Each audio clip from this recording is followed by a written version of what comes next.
તમે કાર્યાલય ખોલ્યું ત્યારે તમારી સ્પીચ ભાજપ ઉપર ભરપૂર કે મંત્રીમંડળ ઉતારવાના છે, સંખ્યા છે, એમની પાસે નેતાઓ છે, તો એ તો પ્રચાર પ્રસારમાં ઉતારવાના, એમાં હું વાંધો પ્રચાર કરે એ વાતનો નથી, વાંધો માત્ર પ્રચાર કરે છે ને એ વાતનો છે. કામ કરો ને, કામ બોલ છે. તમે સરકારમાં છો, તમારી પાસે તમામ સત્તાઓ છે, તલાટીથી લઈને રેવન્યુ સચિવ સુધી તમારા કંટ્રોલમાં છે, કોન્સ્ટેબલ થી લઈને ગૃહમંત્રી સુધી તમારી પાસે છે. કામ કરવા માંડો ને.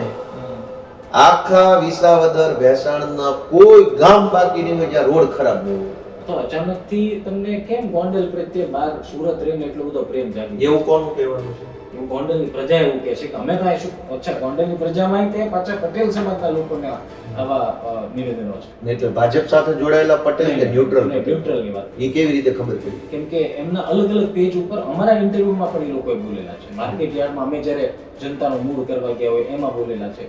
કઈ અમારા બાપ દાદા એ 50 વર્ષ સુધી અન્યાય સહન કરી લીધો એટલે અમારે હવે નહીં બોલવાનું એવું કઈ શાસ્ત્રમાં લખ્યું છે ભાઈ? ગોંડલમાં અન્યાય છે. ગોંડલ આખા ગુજરાતમાં અન્યાય છે. ક્યાં ગુંડા નથી ભાજપના? ગોંડલનું પૂછો. હું શું કહું, ગોંડલમાં ગુંડા છે, ગીર સોમનાથમાં ગુંડા છે, પોરબંદરમાં ગુંડા છે, ક્યાં ગુંડા નથી? ભાવનગરમાં ગુંડા છે.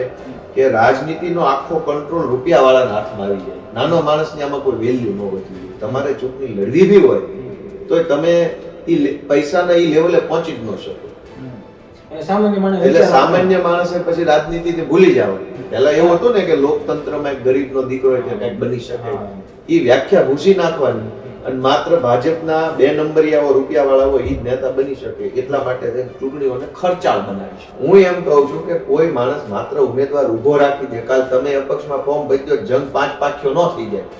ફોર્મ ભરાય, જેટલા ફોર્મ ભરાય એટલા પાખ્યો જંગ ન ગણાય. આમાં પબ્લિક ને બધી ખબર પડતી જ હોય છે. 20 ફોર્મ ભરાય તો 20 પાખ્યો જંગ થઈ જાય. એ 4 તો છે. અરે હું શું કહું, 4 ઉમેદવારો છે એટલે 4 પાખ્યો થઈ ગયો. શંકરસિંહ બાપુ તમે લાઇટલી લઈ રહ્યા છો કે? હું કોઈને, હું જનતાને મહાન માનું, બાકી બધું લાઇટલી જ છે ભાઈ.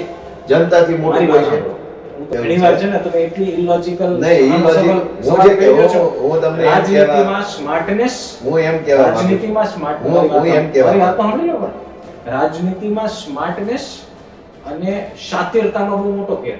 આજે ભંગાર ચૂથાઈ ગયેલો સવાલ જે છે ને એનો અર્થ મને લાગે તમે સમજી ન શકો, કેમ કે નવા છો ને તમે એટલે તમને મેં કીધું સમજી શકો, બરોબર છે.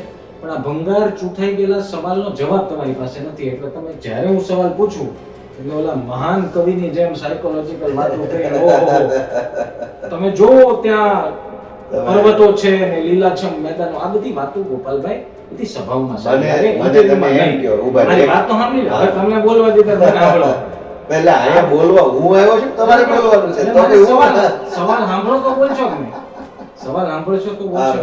કહેવાનો મતલબ આ બધી સભાઓનું ભાષણ ઇન્ટરવ્યુમાં ન કરીએ તો સારું.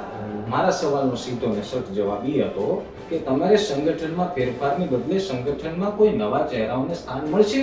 નવા ચહેરાનો મતલબ શું થાય પણ સમજાય દો, કેમ કે તમે નવા છો એટલે નહીં આઈડિયા આવે. નવા ચહેરાનો મતલબ યુવાઓ થાય. નવા ચહેરાનો મતલબ મહિલાઓની ભાગીદારી પક્ષમાં હોવી જોઈએ, જેની ચિંતા રાહુલ ગાંધી હમણાં કરી. પણ તમને ઓલું ફ્લો અને ઓલું કવિઓની જેમ પર્વત ને ભાષણ હમણાં મહિના દી બહુ કર્યું ને એટલે ઇન્ટરવ્યુમાં એવું જ રહેશે. એવું